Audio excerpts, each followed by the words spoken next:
Hello, everyone. Hello, Eternal Life fans. I am with two people here. We're talking to Aaron and Glenn.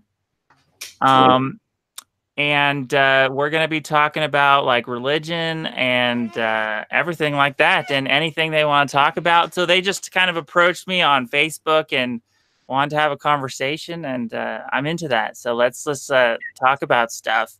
So let's first talk about eternal life, you guys. Do you want to live forever? I want to hear it. Right. Oh, you know what? It's funny. A while back, one of my friends, we actually both grew up Christian, and one time he called me out of nowhere, and he was like, "Have you ever actually thought about living forever?" He's like, "You just live forever, and you just don't die." He's like, "I think I would want to die at some point," and so I was like, I don't know. I never really thought about that, but I think, I guess. Obviously, or it seems obviously that we would all want to continue to live forever. But I guess we could also entertain the question of whether it at some point does it get boring, or whatever the case may be. But as far as my beliefs go, living forever in the way that it is described in my beliefs, I would see that as definitely awesome. In this state, it might be a different question. Right. How about you, Glenn? Yeah, very much in line. I mean, I think the idea of living longer is a noble idea if it's for the right reasons. I mean, if it's just for the self, I kind of have problems with that, because even if we don't live forever and you're just living for the self, there's problems with that. Just imagine the trouble you can cause if you do can live. If you can't, if Hitler could never die, imagine what the world would have been like.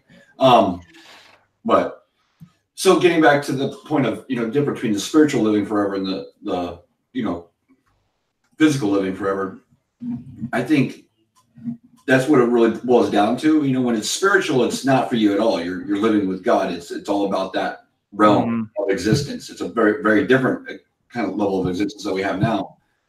So it's a very tough question when you're thinking about it. You're really thinking about two different things, not just one concept of just being able to live forever, Yeah, so you guys familiar with transhumanism? Yeah. What do you guys, what's your general thoughts on transhumanists and transhumanism in general? Like the idea of, like my favorite thing about transhumanism is obviously the living forever part. Now, I would diverge from a lot of transhumanists, because a lot of transhumanists are really into putting chips in your brain and uploading your mind into a computer, and they think this is how they're going to live forever. Whereas I'm more into like the biological, how to cure aging type of thing. So we can cure aging and live forever that way. What do you think? I'm into transhumanism as well, and probably the same level that you are. I think some, like the biohacking, where they're using like the different vitamins to keep the telomeres attached and stuff like that, I think is smart. I don't think we're violating any of God's laws in that, because we're using the tools that God gave us to create these things. But again, it comes down kind of to the intention. I think we watched one video where somebody else was talking about that, how at what point are you trying to improve on God's design versus just trying to optimize, or I shouldn't say optimize, but utilize the full range of God's design. You know what I mean? Right. So like genetically engineered, let's take genetically engineered food, GMO food.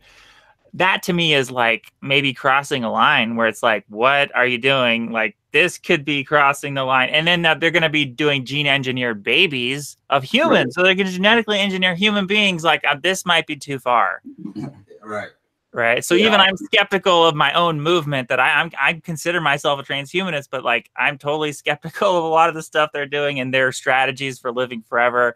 And a lot of the transhumanists, they're really seem to be trusting of mainstream science. Like they'll just go get a vaccine, and they don't question the narrative.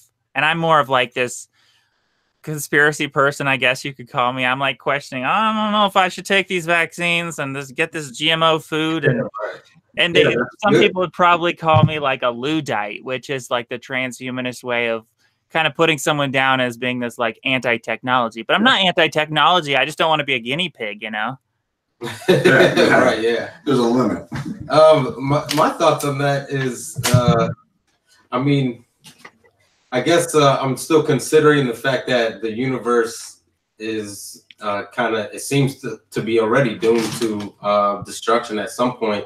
The universe itself isn't going to live forever, so us living forever, technically, or whatever, may not even really be possible. But again, I mean, I'm scared of death as well, even though I have strong beliefs. And you know, I mean, I won't say there's anything wrong with trying to extend the human life. But, you know, I guess if I really believe in the kingdom to come, I'd much rather be there, but, you know. Right. If there is indeed a heaven, I'm sure it's better than here, right? So sign me up for that. First of all, I want that.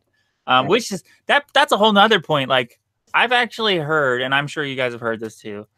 Like, I used to be an atheist, okay, not too long ago, like maybe like I forgot, like 6 or 7 months. I forgot the exact. I'm bad with time, but some amount of months ago, I was an atheist, and a lot of atheists, shockingly, they say things like they don't even want there to be a heaven. Like, they don't want there to be a God. That shocks me. Like, if you're an atheist, okay, I get that. But at least, like, why wouldn't you want there to be a God? Why wouldn't you want there to be, like you know what I mean? I've asked the atheists that once about the whole judgment thing. Like, don't you want Hitler to be judged? Aren't you happy about that? Like, yes. But yeah. Like, one of my favorite things about the whole idea of God is like hell. And people are like, what? You like the idea of hell? Yes, I like the idea of hell because that's like justice. Like, if there's a God, it's like justice. Like, you actually get the evil people get to suffer and burn forever. Like, that's awesome. Like, that would be the best ever. And I want to actually definitely at some point touch on some Christian misconceptions actually that I found when you were talking to Steve Anderson. That guy's something else, and then this other guy who wants to say that God doesn't care if you believe or not. I mean, that's just man, the things that Jesse Lee Peterson. Yeah. That quote where he said, God doesn't care if you believe or not. Like, yeah, I actually quoted that as a positive thing, right? When I quoted that, I think like that's a cool idea. Now we'll have a dispute about this because I think it's a cool idea that God wouldn't care if someone believes as far as salvation. Obviously, I think God would care if they believe, like he would prefer them to believe.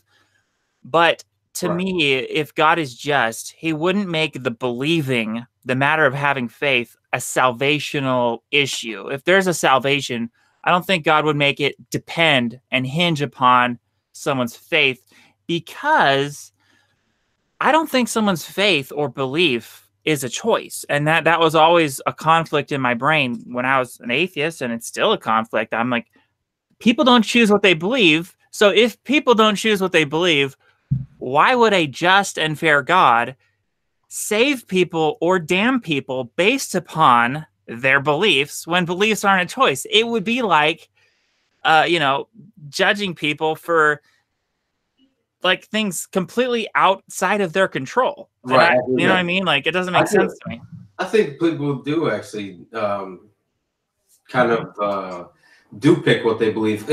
Up to a certain age. I mean, we are, when we grow up, we are in a sense brainwashed, whether it's truth or, there's some kind of programming going on. So yeah, you are just doing what you're told for the most part, and you kind of on our autopilot. That's how I felt. And I think at some point in our lives, we get to the point where we do start to question things and start to think and use our brain.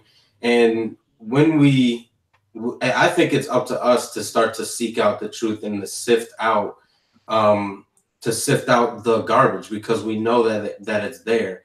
So when it comes to actually believing something, for me, it's like whether it's true or not. Like, I mean, I'm not going to go too much into this argument, but the whole flat Earth and round Earth thing.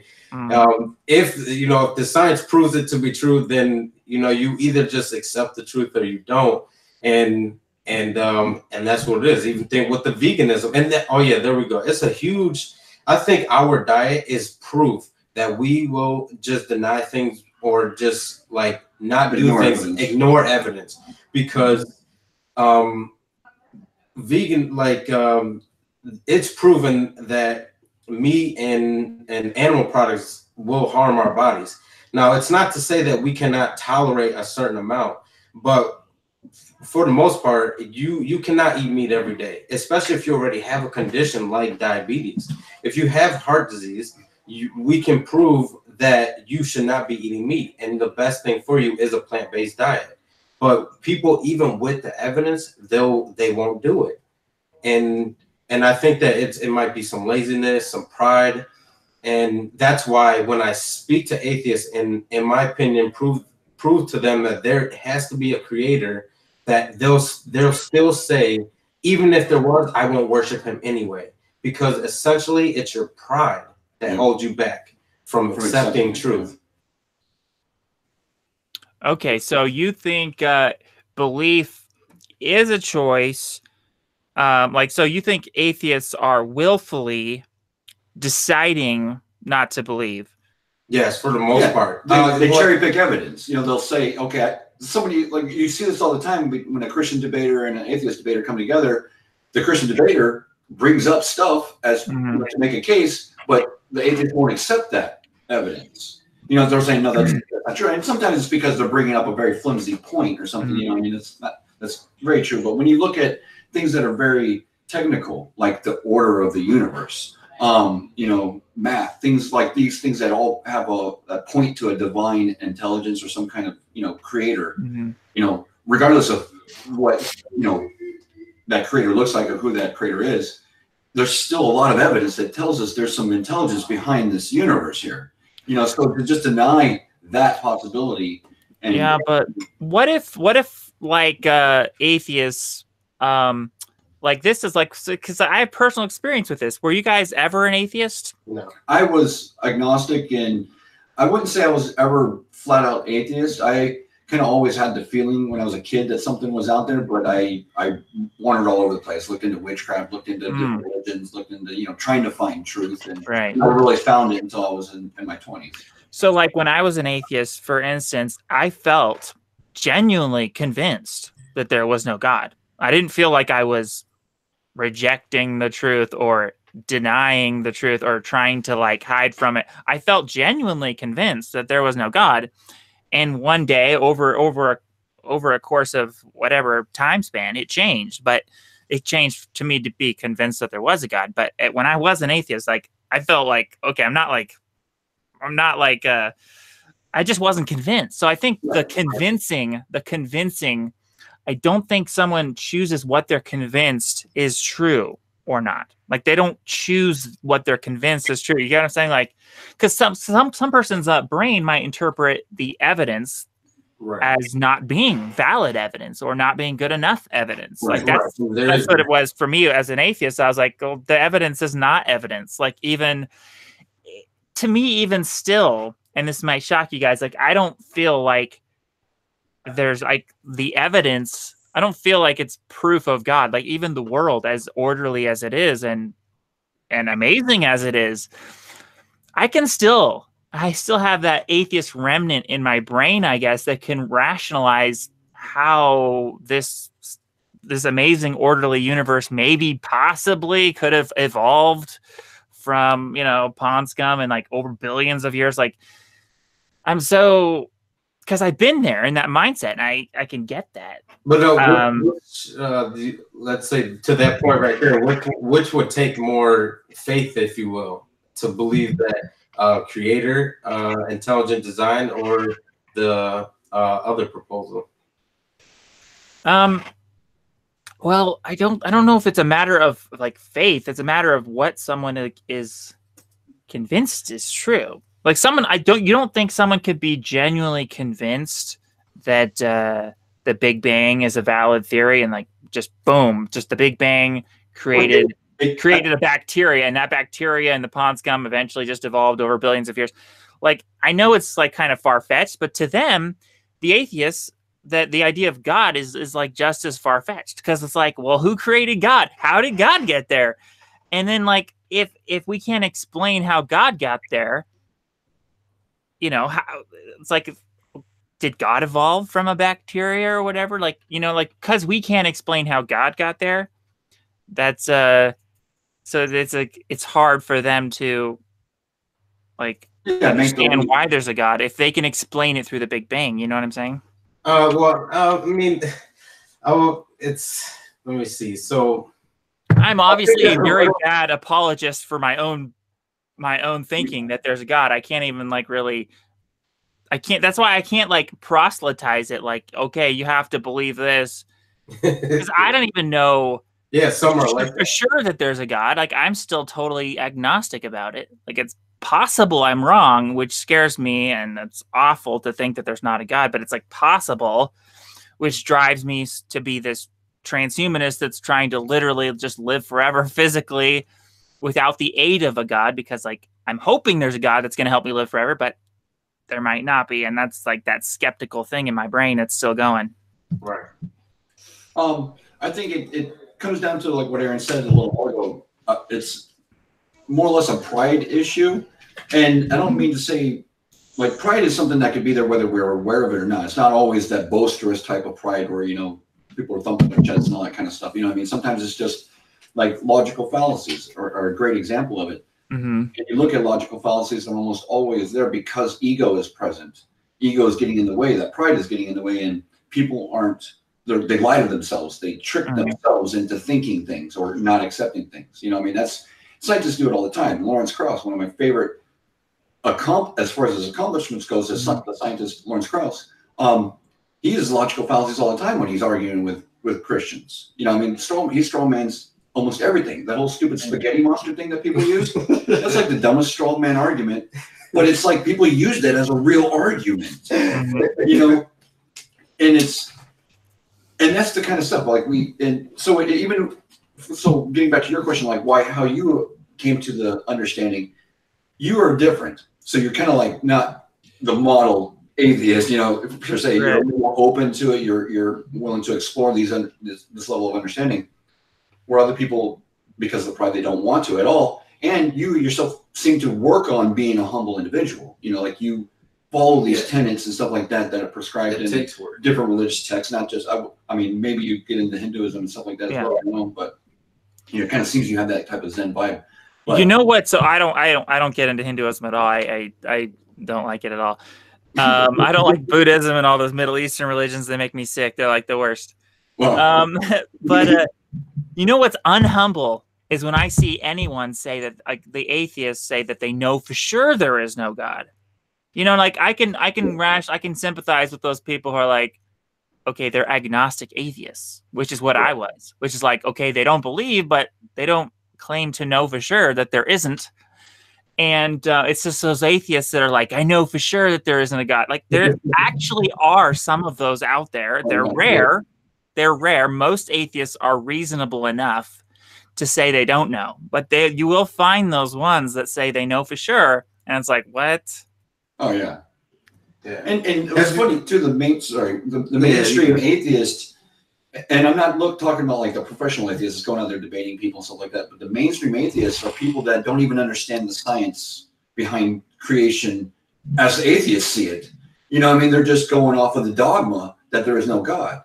Right. And that's where Aaron, I think, was getting to when it comes to their faith, is people believe in these things like the Big Bang and different levels of science and how we can extend things just based on other people's word. They don't even understand it. And Peter, or Paul, I think it was, talks about that with the Corinthians. Don't believe things just because somebody told you to believe it. You should actually dig into it and understand what it is you're trying to believe.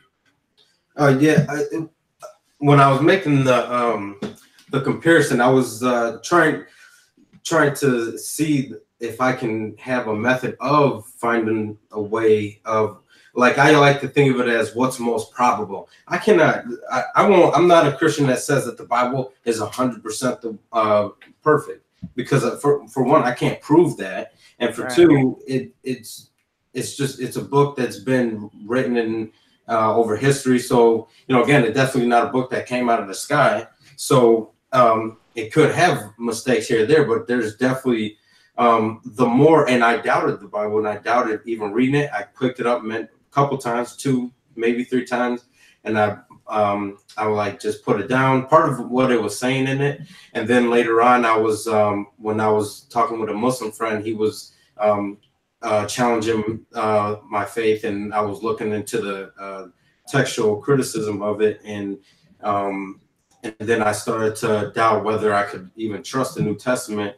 And then I even went as far as to only grabbing Jesus's words. I was like, all right, well, if anything, maybe I could just trust his words. And I got a binder with just his words in it. And but the more I researched, the more I gained some faith and some confidence in it. And because of bits and pieces that seem to connect. So it's like it starts to build a reputation for me. And the same thing, I think we can use that kind of logic as far as probability for God. And that's where part of it would be like the mathematical language of the universe. If you've ever seen that documentary on History Channel, it's not by like religious people or whatever. And the one guy likens our whole universe, everything, to like a video game. Everything has a numerical value. Yeah, and everything's like a simulation. And it's like we know that comes from intelligence from the outside, and so why can't we conclude that the most probable thing at the moment is that there's something outside of us that created us, like that we're in a simulation, the simulation theory, right? Yeah, that is a totally valid theory, and that's actually one of the strategies that I think I'm trying to convince atheists that this is very possible. And if we're in a simulation, then that kind of leads to, well, who created the simulation? Therefore, that could be the godlike figure. That's God. Yeah. That if we're in a simulation, God makes the rules. God can judge people however he wants if we're in just some simulation. Right. So the question is, how did God get there? And this is a theological question I want to ask you guys. Like, how do you think? I'm kind of forced at this point to think God must have evolved in some way, because I've heard other believers in God try to explain this, and they say things like, "Well, God just always was," and I could never. That doesn't make sense. How is something just always? Well, we have to remember that time is relative only to our universe. I mean, time doesn't, as far as we know, and based on understanding, time doesn't exist outside of our version of reality. So wherever God is, maybe there is a different kind of time concept, so there could still be something like that, but that doesn't invalidate anything for us, anything in the texts, maybe because we still live in this universe under these rules, under these laws, this creator. If there are other creators that are creating other universes somewhere else, that doesn't change anything. If anything, it makes it even cooler in some way. It's a bigger concept. There's a community of gods, right? And whatever. Even God couldn't. I don't see how God could even know for sure that there's not even a God above him that's like more powerful, and like maybe God is God-fearing. Like everyone should be God-fearing, because nobody knows that there's not a higher being than you. Well, even if we say God evolved from something or whatever the case may be, wouldn't we have to at some point say that whatever started happened to just be there, whether we can grasp that or not? That wouldn't make it true or untrue, because we are finite beings. But at some point, something had to have just been there. Right. And when Moses spoke to the God of Israel, he said, he told him his name, and he just says, "I am who I am." It is what it is. He just is the living one, the one who is. And I understand that. I don't want to make it seem like cop out, like, well, that's just the way it is. But I think at some point, even if we just look at outside of religion, at some point something had to have just been there. Yeah, if you look at the Big Bang, just the scientific perspective of the Big Bang, all that matter and energy has always existed. So if if the universe is doing this all the time, over eons and eons, where did that matter and energy come from in the first place? So there was always something that had to have existed for all of whatever. The question is, did the first life, was it did the life that always exists, was it a very non-complex life, like a little bacteria, or was it a very complex, like being like God? As an atheist, I always kind of rationalize that it would make more sense that the non-complex thing would be the thing that just existed at the very first thing. Like it was just a little bacteria rather than a like how does a super complex God mind always be there? I always kind of thought, okay, that kind of thing has to just evolve from a lower life form. But would that be consistent with the Big Bang? Because I guess in the first couple seconds or whatever of the Big Bang, like all this information came. Inflation. Inflation period or whatever. Like that's a lot of information that just comes out of nowhere, and that's got to be a bit more complex than the very little thing. The Big Bang, I mean, it's to me, it's just, I mean, of course, again, I'm going back to my religion, but when God says, when He speaks things into existence, it just kind of is something that just comes out of nowhere, and He doesn't have to build it. You know what I mean? Not to say that there's no such thing as any evolution. Because God still has process. He still had to use 7 days. I mean, I could have just did it all in one day. You know what I mean? Right. But, like just the way I think about this is like the whole thing about how we're here and the creation, and it's so complex and so like hard to even fathom why there is something rather than nothing. Like who knows, like these big questions. But what I can know is logic. That's my strong point. And logic tells me that regardless of all these things we can't know, we should fear the possibility of a God. That was my rationalization all the time I was an atheist. I was like I would even call myself a God-fearing atheist, because I'm like, hey, look, I can't know if there isn't a God. Maybe there was, maybe there is. So I better fear that thing just in case. You know what I mean?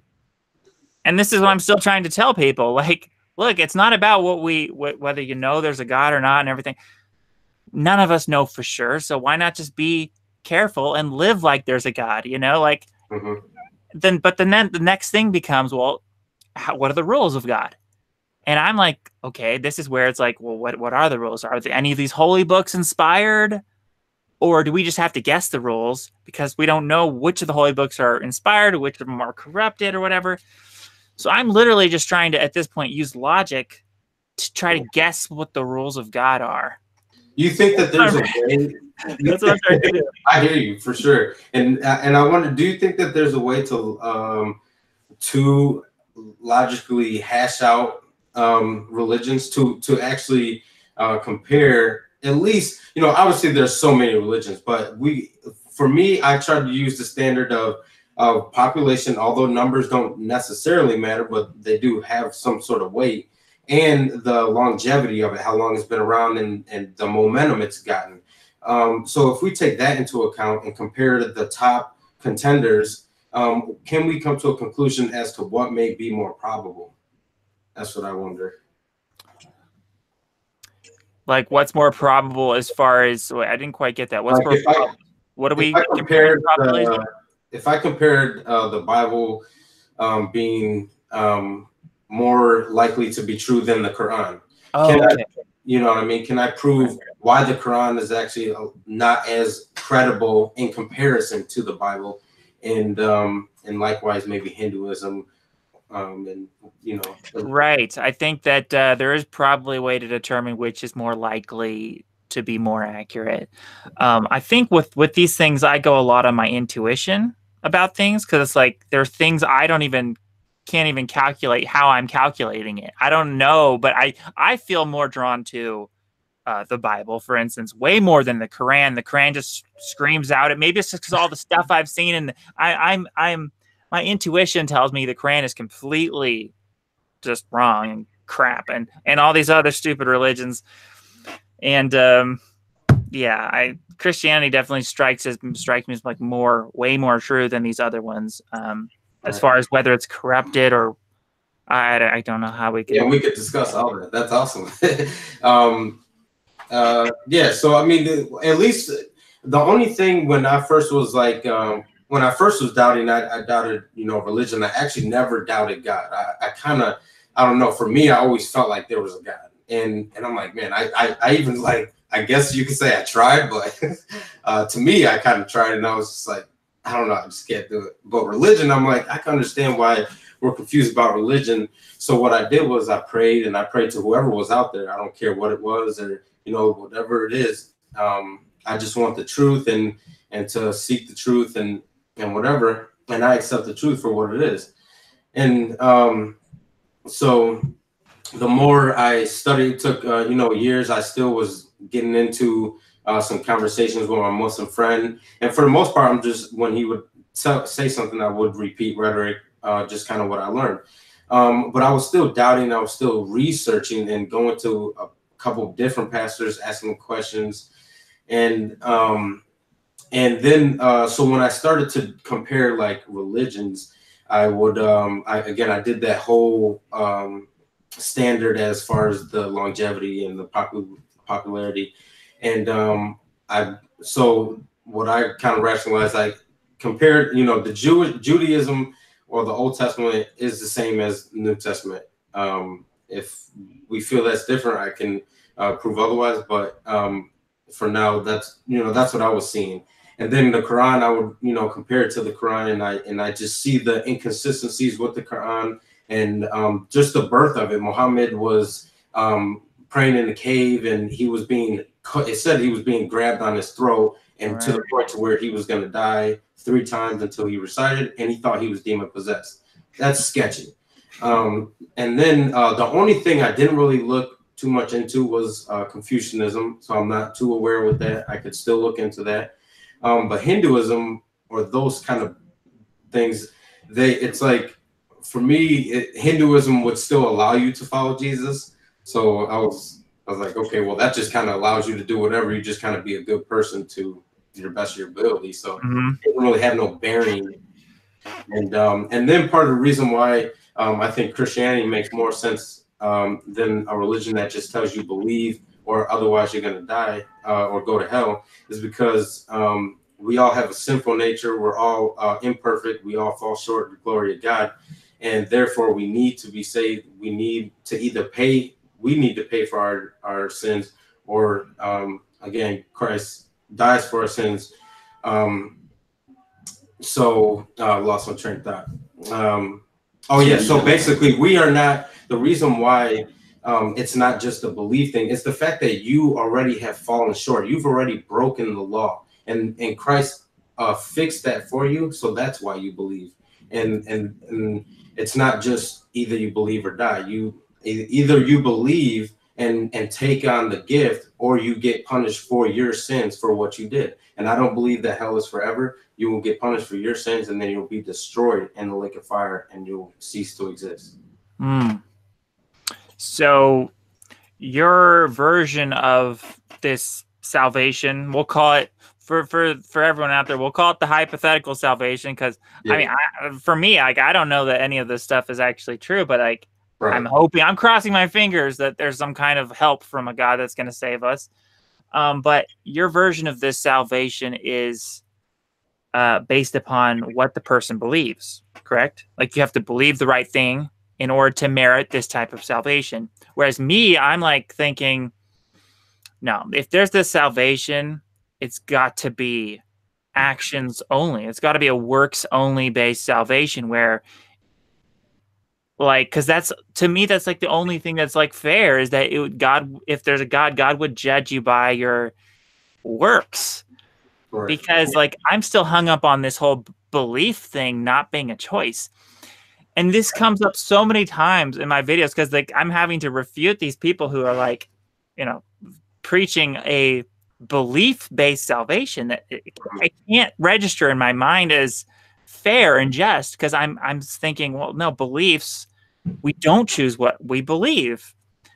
And so it has to be based upon our behaviors because our actions are the only thing we do choose. So literally, I'm thinking that, like, if you're even an atheist, if you're just good enough, if you're just good enough of a person, like if you just obey all, because even an atheist can obey all the laws. What can we do? What good thing can we do that an atheist can't do? An atheist can do all the same good things. They can avoid degeneracy. They can obey even all the biblical laws. They could take the Lord's Supper. I took the Lord's Supper as an atheist because I was like, just in case, well, I better do this. You know, I was like trying to follow biblical laws. I didn't even believe. See, what church lets you take the Lord's Supper? Oh no, it's the Lord's Supper is something you can just do on your own. You don't have to be involved with the church. That's what I did. I just drank wine. Part of at least my understanding what the Lord's Supper is, because there's a verse that talks about taking the Lord's Supper in an unworthy manner, and if you do that, you are guilty of shedding the blood of Christ yourself. And that goes makes sense. It goes back to the back in Leviticus, where you were not allowed to observe the holy days unless you were actually active trying to follow God's law. If you were going to be completely rebellious and wanted to be sanctified on Sunday, that wasn't allowed. So so an unbeliever, if you do not believe, then you are condemning yourself, because when we take the Lord's Supper, we are accepting the new covenant and the fact that Christ died for our sins. So if you're accepting that, you can't say that you don't believe in it. See, I took the Lord's Supper not as like when I was an atheist. I took the Lord's Supper more as a way of like, okay, like if this is real, I accept it. Like if this is real, I'll take that. You know, like I don't believe it's real, but hey, if it's real, hey, give it to me. You know, that was like my way. Like, so you think I was like condemning myself by doing that? Oh, technically, it seems. I mean, I can't. Again, obviously, I'm not the judge, you know. But just I guess you got to kind of work that out with yourself. You work out your own salvation with fear and trembling, and because I can just say how you're not allowed to observe it. You know, that's my favorite Bible verse, by the way. You just said it, Philippians 2:12. Continue to work out your own salvation with fear and trembling. Fear and trembling, right? Now also we want to talk about the works, because it is works. It is about works. It's about faith and works. And part of your works is to believe. And part of believing is doing the works, because believing produces fruit.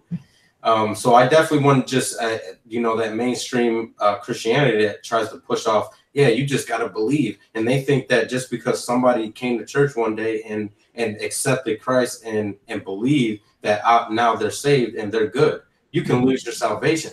The Bible speaks of people that the sower of the seeds, they'll just come up, they'll be rooted or come up quick, but then they'll be scorched by the sun. And, a lot of Christians do that. They're all about the hype. And I am so glad you said that, because let's talk about this insanity of once saved, always saved. It drives me. This is a huge issue for me. I have like videos and things I haven't even released, and presentation. I'm making a whole presentation to just try to destroy this idea, this Christian idea of once saved, always saved. I shouldn't even call it a Christian idea, because it just tarnishes that whole religion. It's such a stupid idea that you're once saved, always saved.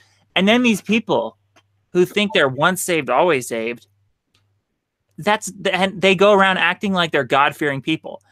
It is completely incompatible with being a God-fearing person. How can you fear God if you think, hey, God, I can literally get away with anything right now. I can go murder people and rape and pill anything, and I'm still saved, and my salvation is guaranteed. Like that is not God-fearing. No. How is that like? Let's contrast that idea with Philippians 2:12, which is like, continue to work out your own salvation with fear and trembling. Doesn't sound like that person who wrote that verse thinks once saved, always saved. Right. Yeah. Well, I mean, even the whole, in order to receive salvation, it talks about repentance. To repent means you're turning away from what you're doing. You're not doing it anymore. You know, so as soon as you start doing it again, then you're no longer, you've just thrown away your salvation. So it's like logic. I mean, it's right there. I mean, most people, but they don't want to take that kind of understanding. They only look at the pieces that make them feel good, you know, or that they could use to make other people feel bad. And that's, I think, what's wrong with most mainstream Christianity. Yeah, they don't receive correction. Sometimes you tell them about, you know, I get in many fights with Christians trying to convince them something about the Bible, and they just like they just kind of brush it off, and they don't really consider it. They don't even, you know, like the Bible says, to fear God and to tremble at His word. It also says tremble at His word. So it's not just, you know, working out your salvation of fear and trembling. When you hear the word of God, you should take that with real consideration. And then you get these Christians. And again, so we have real quick, Christ says that many will say to me, Lord, Lord, but then He will tell them, you who practice lawlessness, go into the lake of fire. And you see that these people called Him Lord, they did things in His name, and yet He said, I never knew you. Go to the lake of fire, you workers of iniquity. And so they think that they don't have to follow the law of Torah, and they don't. And I have a series on how you're gambling with God, or are you gambling with God, and is the risk worth the reward? And you know, we have Christian leaders saying it's okay to follow Torah, but yet you want to tell people, oh, you don't have to. So wouldn't you rather be safe than sorry and follow Torah and you know, just do your best? Right. No, Absolutely. I'm saved by grace. I'm good. You know, and that's what they want to say. It's insane. It's insane. So, like, I totally agree. We should be stacking that list of rules as high as we can get, as high as the ceiling we can go, you know, like, because why not? Like, there are literally a bunch of like Christians and stuff acting like they're saved by grace, and they're like eating pork. They're totally disobeying all these rules. Right. Even Christian rules. Right, even Christian rules. Yeah, even the 10 Commandments. They're like breaking the 10 Commandments and whatever, and they're still thinking they're gonna be saved, and it's guaranteed. It's just Well, even like, if there's a Satan, check it out. If there's a Satan, don't you think Satan would want people to believe this once saved, always saved? Exactly. That's like Satan's biggest like. Oh, you good? Yeah. I mean, it's simple, especially if he knows that God wants you to follow Him. I mean, who's going to argue with, oh, no, you don't have to do anything. You're good. Oh, wow, that sounds awesome. You know, of course. Yeah. But yeah, I mean, you get many Christians that are doing that, and it's ridiculous. And then they'll say, oh, if you think any works are necessary or whatever, you think God judges you by your works, then they'll call us works based. Oh yeah, right. And then like they, you know, it's like they're trying to follow the God or the laws or whatever.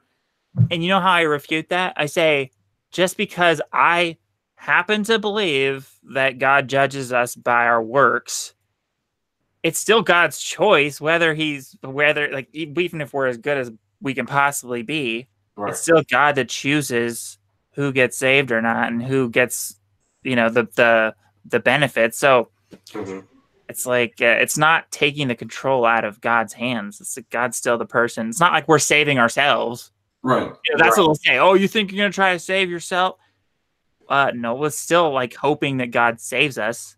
Right. Yeah. And some people did think like that. There obviously were, and that's where they misconstrue Paul, and that's why Paul is the misunderstood prophet. Is because people think that he was teaching against the law, and it's because Paul is always addressing how the Pharisees are trying to tell people that you, in order to be saved, you must do these things, and it was it's a misconception, and again, you know, Christians are not even following Christianity, and I pointed that out before. Because there's things in the New Testament that it commands us to do, such as, when you go to the beach, do you know where the Muslims are? Yeah. Yeah, you see them dressed up in the hijab. Yeah, they're dressed up. Yeah. Do you know who the Christians are? Absolutely not, because we look like anybody else. I mean, we dress unmodestly, and you want to call what you want is to glorify bra and panties. and and Christians are walking around in their bra and panties, even when the New Testament tells you to be modest. So it's like, are you really even following the New Testament? And that's the thing, is it's not just, oh, you're trying to put these other laws on them. No, you don't want to follow laws in the first place. Yeah. Ego. Right. Right. Ego, pride. Mm-hmm. And they don't truly fear God. Like, to me, the whole like essence of the whole point of considering this idea of God, it's all about fearing God so as to refine your actions and your behaviors, so that and by doing so, you're hoping that by living such a good life and by obeying all these rules, you're hoping that maybe a God, if there is one, will throw you a bone and help you because you're such a good person. Right. And yeah, they're basically invalidating that whole thing by thinking, well, just believe this thing and then you're saved regardless of anything you do. That's not fear of God anymore. And It's also not a choice, according to... We still have to have a debate about whether belief is a choice, because I don't feel like belief is a choice. Now, here's the thing. I can throw this at you and see what you guys say. Can you choose? Do you think you could legitimately choose to choose that to believe that the sun is not going to rise tomorrow? Yes. You think you can literally just, okay, I'm going to believe that the sun is not going to rise tomorrow? Oh, yeah. Because people believe that they can make the sun rise tomorrow. I mean, there's people that can believe that they can make it rain by dancing. I mean, there's people trick themselves into believing all kinds of ludicrous things because of it fits where they want to go. You know, I mean, it has to, like right now, if I needed the sun tomorrow, there's all kinds of subconscious things going on that are going to tell me I don't really want the sun to not come up tomorrow. So I'm not going to be able to trick myself into believing that, because I know science, I know all these other things. You know, I can't just leave those out. If I choose to start saying, okay, science is bogus, it's fake news, if I start accepting these things as fake, then my whole architecture in here on understanding logic and stuff like that starts to break down. And then I can say the sun's not going to come up tomorrow because I'm magic, because I, will things to exist or whatever. So how about, well, then you clearly believe every belief is a choice, because if you could take a belief as far out there as believing the sun is not going to rise tomorrow, then certainly any other belief. What about you, Aaron? Do you think you can choose to believe that the sun will not rise tomorrow? I don't know. I don't think you could choose everything. Like, I can't choose my taste. And I wonder if there are some beliefs out there where you can't, where it's kind of like that, like, do I choose the fact that my favorite color is blue? I mean, I probably don't choose that, but I like blue, but oh wait, did I choose that? You know what I mean? Right. No, but when you bring me a logical, when I show you how heart disease can be reversed and you got heart disease, do you choose not to accept that?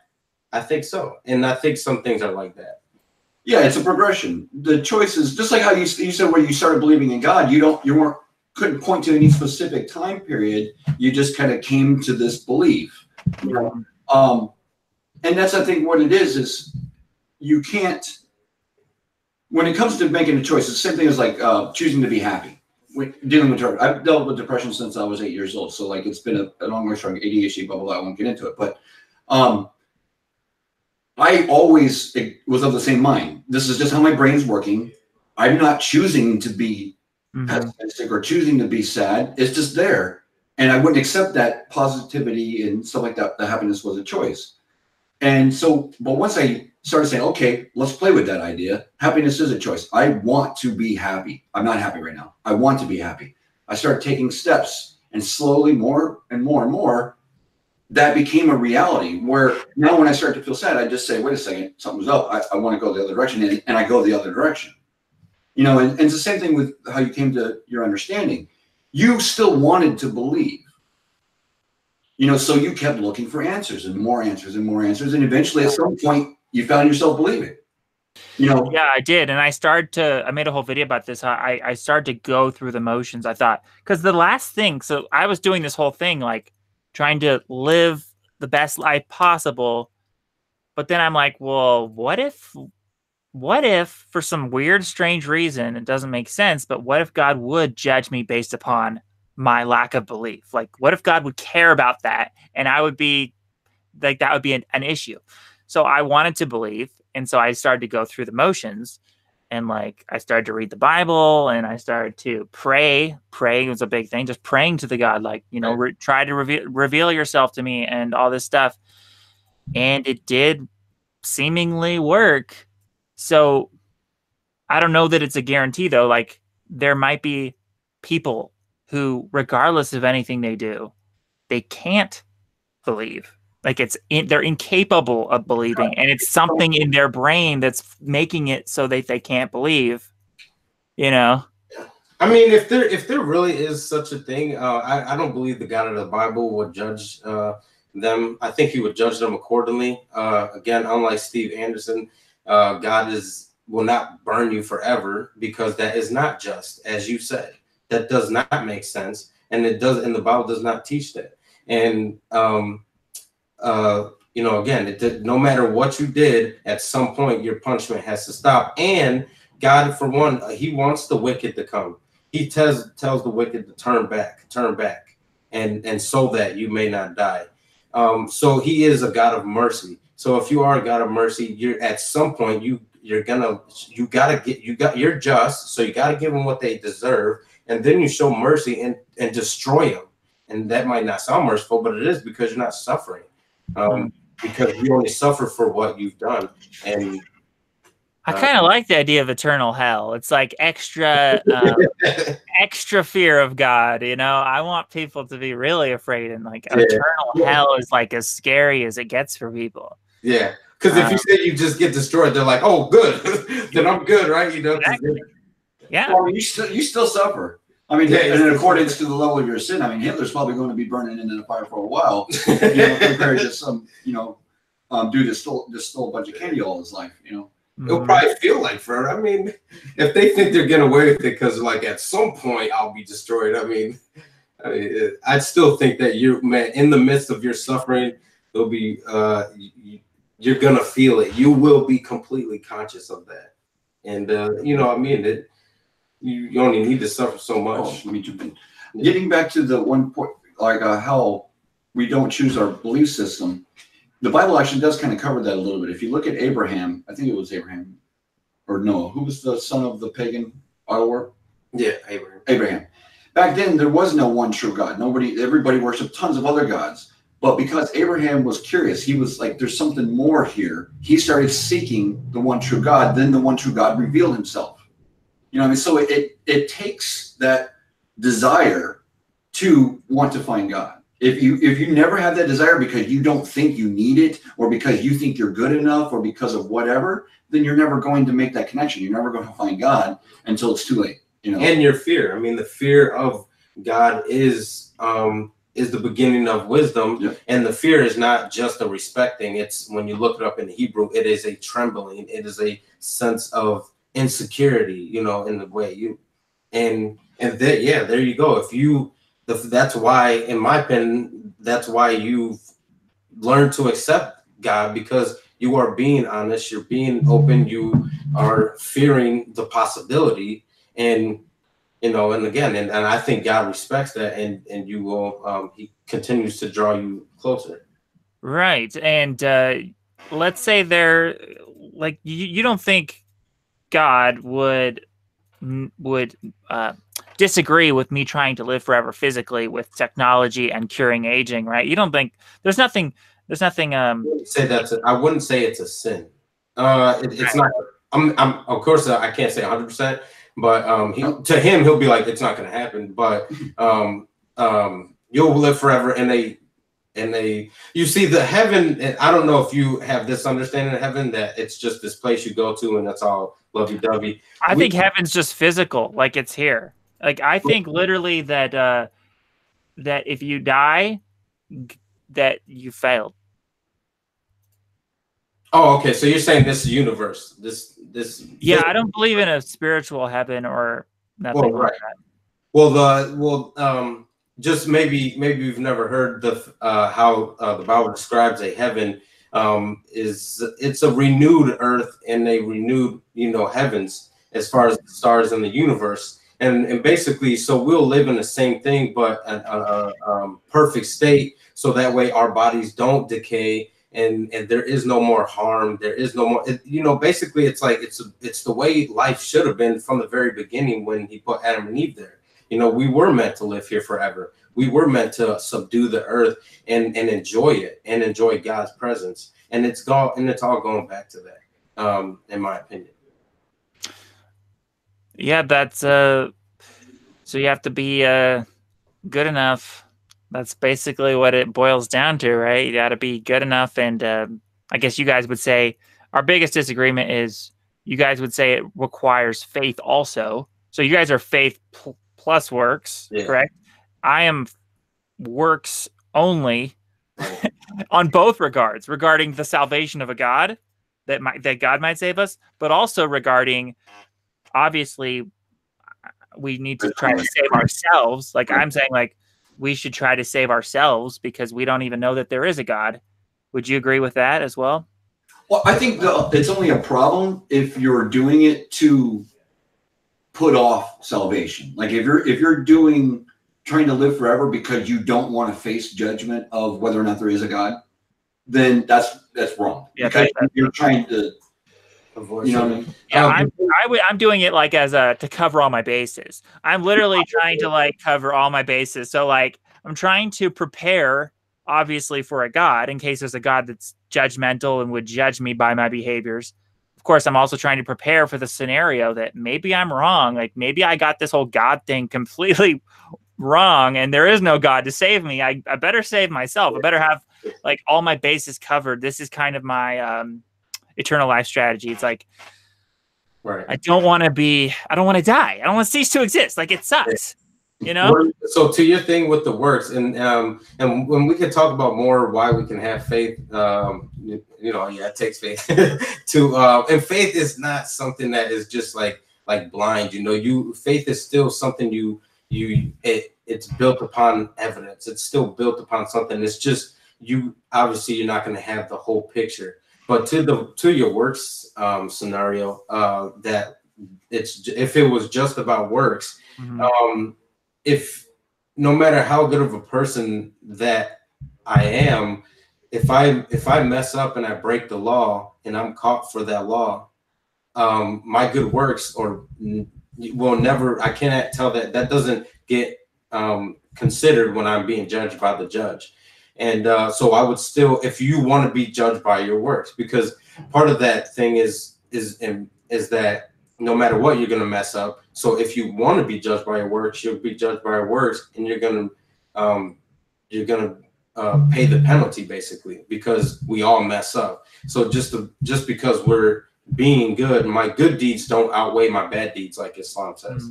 So you don't think God can forgive someone of some indiscretions? Obviously, I don't think God would forgive everything or anything. That's why I tell people, like, hey, strive for that goal of being like practically perfect, like Mary Poppins, like as good as you can get. Because I'm like, okay, how do we know? No one really knows exactly how good you need to be, right? Like the standard could be like, oh, I've heard a lot of other people say, okay, that God's standard is like absolute perfection. But like, how do you know God's standard is absolute perfection? What if God only needs you to be like wherever practically perfect, and you don't know where that standard is? So better just strive for that perfection and hope. See, for me, it's like, I think people should ask for forgiveness of God. You can ask, hey, God, I think I'm afraid I might have broken some of the rules because I don't know what the rules are. I'm trying to be good. I'm trying to obey all the rules, but I might have broken some. Can you just forgive me, please? And hope that God would forgive you. You hope that God would forgive you, but you don't know.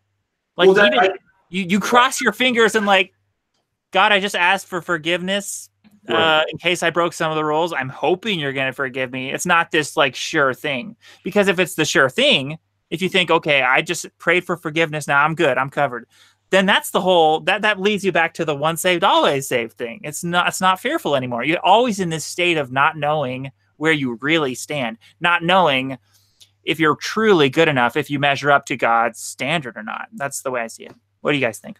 Well, I think it's again, it boils down to ego again. When you're dealing with, if you're praying and say, okay, asking for forgiveness, what you're doing is acknowledging the fact that you're not good enough, that you make mistakes. I mean, if you look at the etymology of the word. Well, to me, it's not. It's, when I pray for forgiveness, it's not that I'm acknowledging that I'm not good enough. It's that I'm saying I might not be good enough. Like, please try to forgive some of my, maybe some of my shortcomings. If you can, I'll ask for it. Hoping you're going to forgive me. It's not that I'm saying I'm definitely not good enough now, you know. Like, I could be technically good enough. I could be passing whatever standard and not even know that I'm passing it. I could be in the clear. I wouldn't know. So I'm just like, I don't know where I really stand with you, God. So just please forgive me and I'll do my best. You know, this is the attitude, the fearful, always fearful, God-fearing. Have you ever heard of Ray Comfort? Yes. You ever see the videos where he's like, oh, have you done this? Have you done this and done that? And then he's like, oh, you just admitted you're a lying, thieving, adulteress. Woo, woo, woo. So yeah. Basically, you know, so what would you say about that? Do you lie under those same standards or? Okay, so the questions are lying. Yes, I've lied, so I'm a liar. What was the other ones? Thief, stole something. Have I stole something? I'm sure I have. I'm sure I have. I can't think of a big thing I've stolen, but I probably have as a kid or something. Okay, what's the next one? I forgot. The adulteries. So I'm a thief, I'm a liar. Okay, and what's the next? Adultery. Yeah. Definitely haven't done that. I'm a virgin, so I can't be an adulterer. Okay, so what about looking at a woman with lust? Well, I mean, I guess it depends on whose standards we're using. Oh, definitely. Okay, so there. And what would that make me? Yeah. According to the Bible, you know, if we're speaking standards of the Bible. Okay, so that would make me an adulterer, is what you're saying, according to biblical standards. Okay. I think it is to do it. And then also murder if you are angry with your brother. Oh, right. I've definitely been angry at people, so I guess I'm just the murderer and the everything. Murder. See, there's no way a just, fair, awesome God would view things that we're doing in our mind, thought crimes, essentially, to like the real thing. It's just not. It's it must be some kind of metaphor. It must be some kind of thing people misconstrue. Well, science actually backs that up, because if you look at they've done studies on sports players and stuff like that. When we think about doing a thing, our brain lights up as if we're doing the thing. You know, if I sit there and I close my eyes and I pretend like I'm playing baseball, my brain's lighting up as if I'm playing baseball. You know, so if I'm sitting there looking at and you would do it. Yeah. And so what happens, and it's the same thing with how habits are built. I mean, there's been wait a second. There's a difference between would do something and just, you know, thinking about it or having a lustful thought. Okay, I can have a lustful thought about doing something with somebody, but I would never do it in real life. It's just a thought. Okay. Right. But it's because you have something stopping you. The fact that right, maybe you weren't at the hotel, or if you were at the hotel, maybe it would have happened, right? But like, say you kept doing it. Like, say no, you met a girl. No, you can completely separate your thought life from things you would actually do. Like, I have no problem separating those things. People that are self-aware absolutely have that ability. I mean, that's like logical fallacies. Everybody does them, even people that are self-aware. But once you're self-aware, you start catching yourself make these logical fallacies, and you start reducing the ability to, you know, doing those kind of things. So the same thing with that. If you're aware of the fact that there's a separation, and the fact that, you know, that this is a bad thing, for one, I mean, there's all these things that are inside your head that are leading up to this kind of belief and where you're going with that. And I forgot where I was just going with that. well, the thing about how the brain makes it the same thing. Technically, when you do think about it, it's to your brain, I guess you are doing it. Right. But if you were doing it as you want to do this, like you saw this girl, like, man, that chick's hot. You know, one of these days I'm going to go up and talk to her. Like, and that's the thought you're having. You know, this is the things I want to do with her. So you're like watching her more and more, following her home. You know, it's a thing that starts to evolve, and then eventually you do it. You cross that line because you've trained your brain already to do it. Well, and once you cross the line, then God would judge you as having crossed the line. But until you cross the line, a thought is a thought and an action is an action. They're different things. I don't think there's no way God could be equating those things. I mean, that's insane. Well, there's no way. No way. Like the whole same thing between faith and works. I think where we start getting it wrong is when we look at one thing, when we take one scripture and say, okay, this explains it. Or we look at one piece of, like, it's just works and that explains it. Or we look at just faith and say that. That's when we get it wrong, is when we try to say the answer is only just this one thing, when really it's both things. It is the thought. It is the action. They go hand in hand. All of our actions that we do, I mean, nobody gets up and starts batting 1,000 the first time. You know, I mean, it takes practice. Mental practice, dexterity. I mean, there's all kinds of things that go into what ends up becoming our actions. The Bible even talks about that. What's in a man's heart is action. You know, it comes out.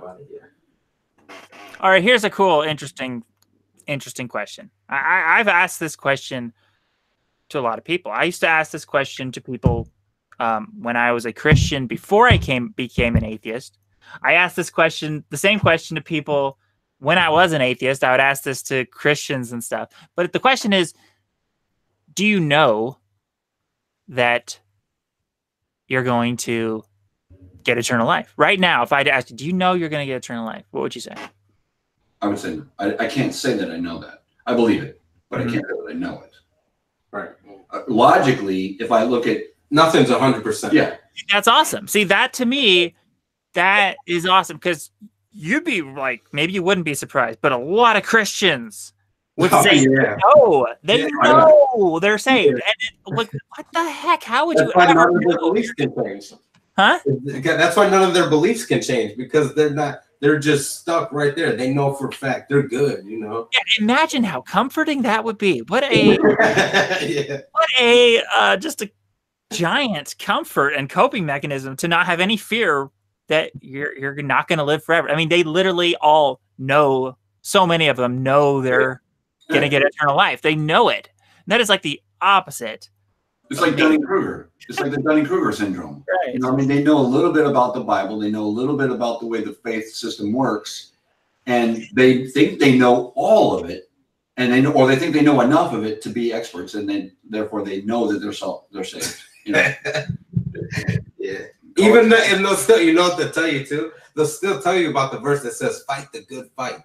Why are you fighting? What fight? You're good.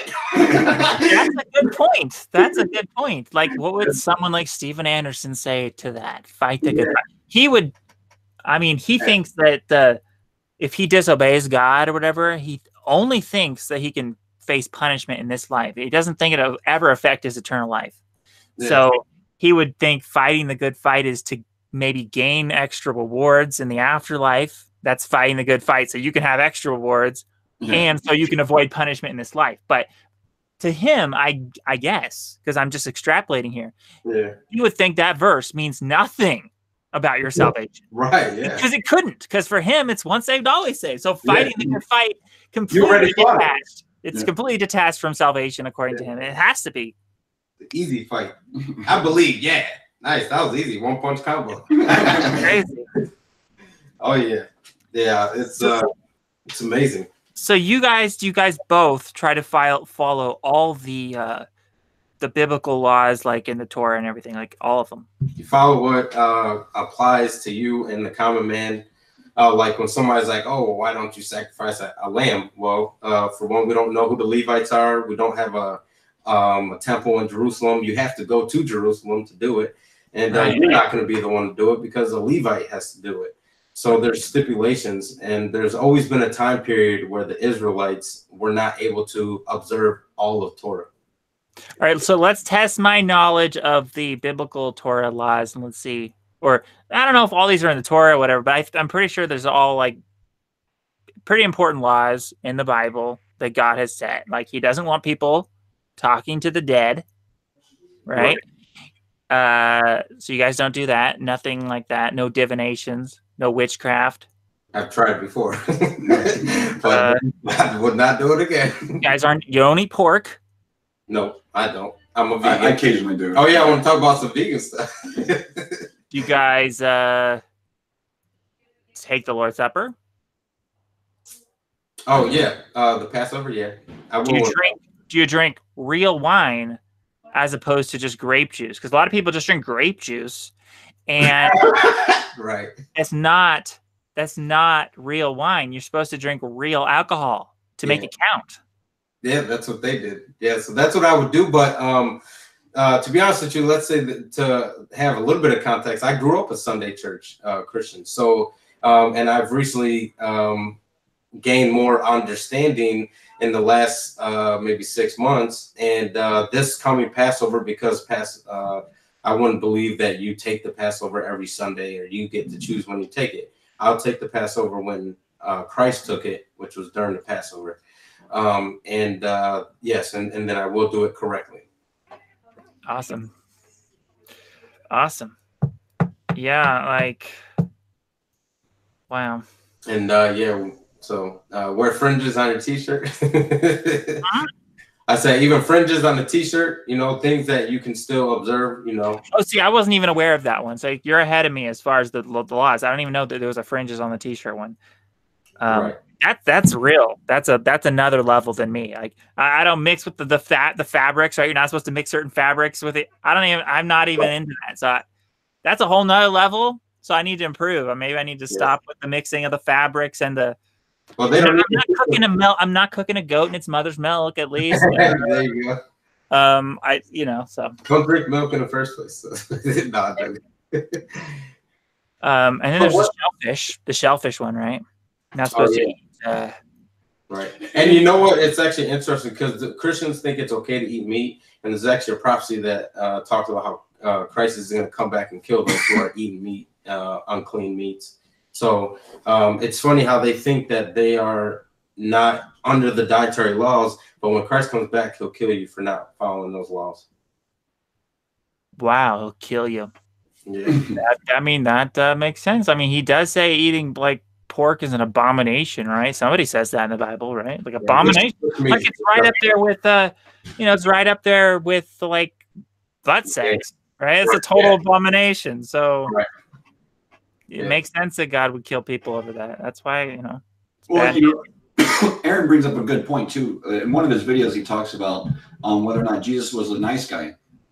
And that's a big part of how Christianity works, is this nice buddy Jesus type of version of Christ, where he's not. He was pretty ruthless when it comes to what he expects out of us.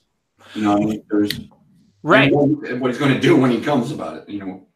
Right. People have this idea, like they literally make God out of their own image. Like they make if they're nice and they're non-judgmental, they'll just think God is that way or whatever. They just ridiculous. Oh yeah. If they're liberal, they'll turn God into this ultra liberal. I guess I'm kind of guilty of that. I'm a conservative. I've turned God basically into this conservative. I think God is like this ultimate Republican, I guess, like Trump on steroids with the Republican politics. His walls just made out of jewels. Yeah, like God. Hey, if there's a heaven, certainly it would have walls, right? There'd be a wall around heaven. So of course, it would make sense. We should have a wall. If heaven has walls, why don't America have walls?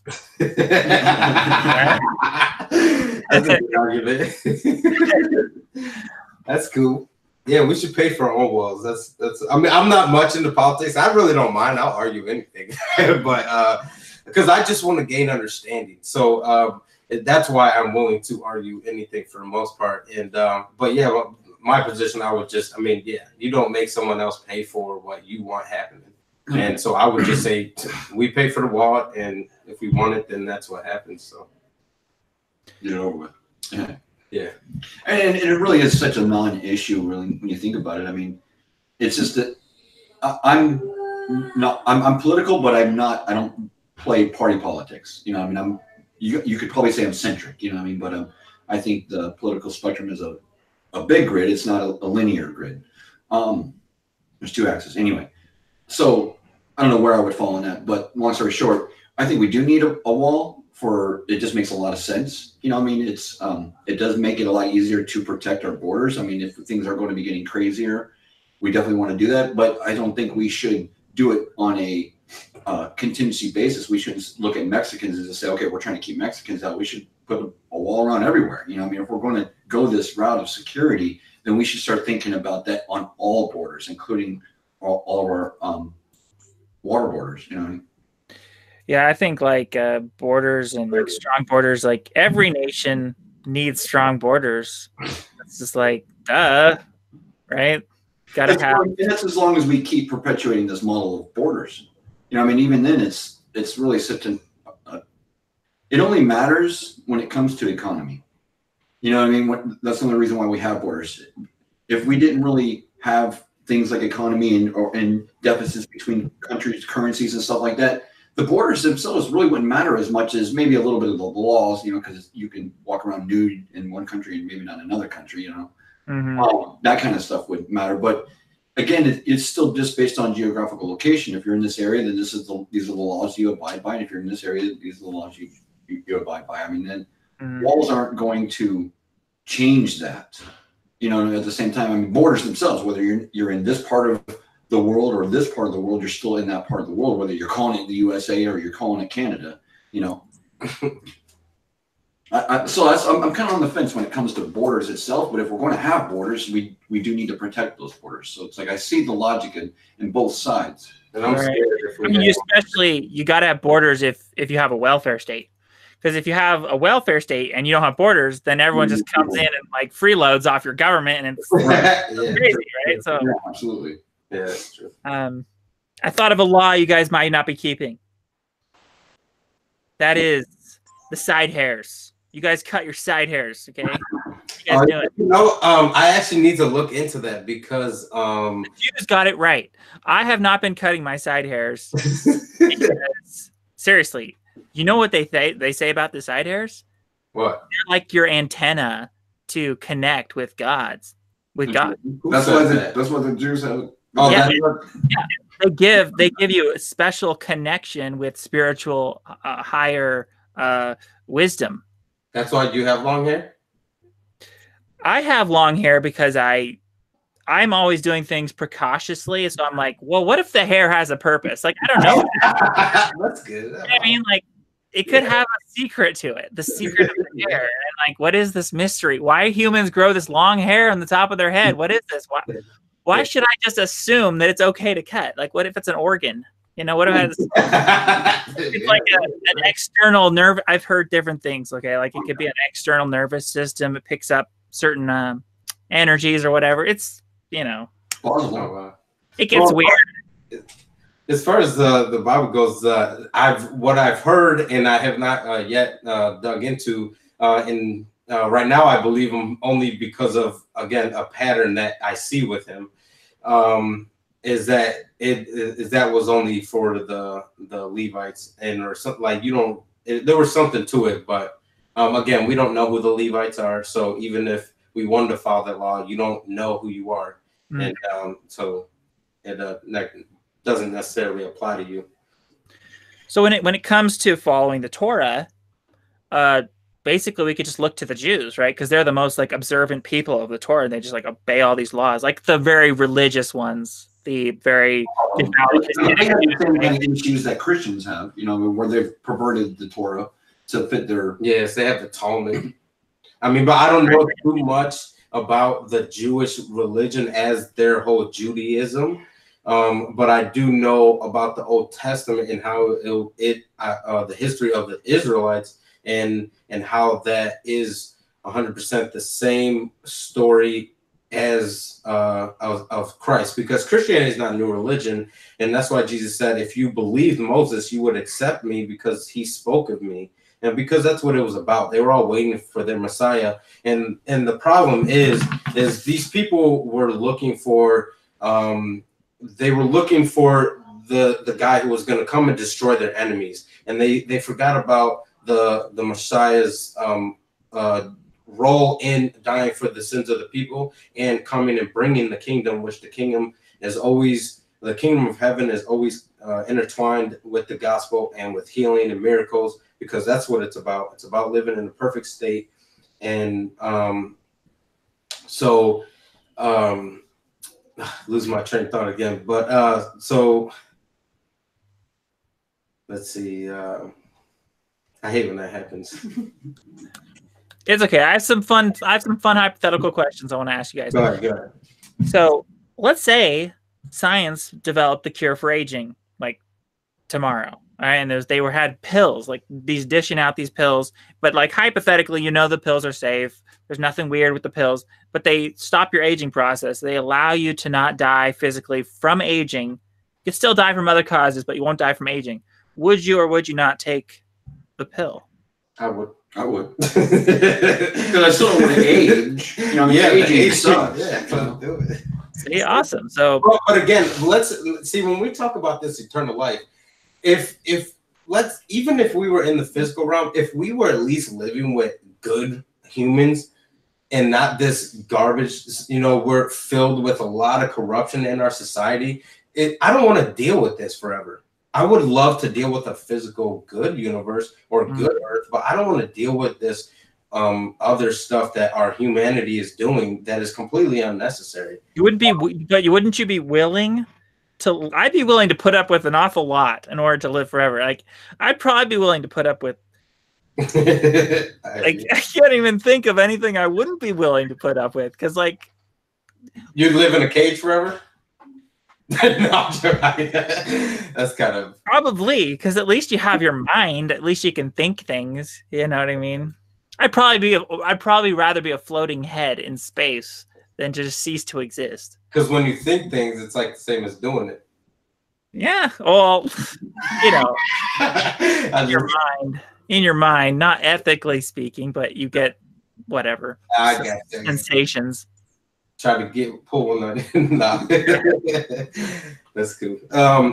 Yeah, so I mean, you know, yeah, it's not like I wouldn't want to live forever. But yeah, I think about those things and the corrupt universe. I wouldn't want to be here forever. I'm willing to. But you do fear death because you did say you fear death. That would be hell. Yeah. If I was living forever in a world that was against my moral principles, was against, you know, anything, or even say if I was just a floating head in space and all I had was my thoughts, to me that would be a kind of hell because I wouldn't be able to do anything. I wouldn't be able to, I mean, if I could completely convince myself that what was going on in my head was the reality, there was no floating out in space, then that's a little different. But yeah, like that's all weird hypothetical anyways. We're talking real life, we're talking like the future's going to be awesome. Let's face it. We're going to have, you know, we're going to be able to create our own simulations. We'll basically be able to create, you know, anything we want in a virtual holodeck.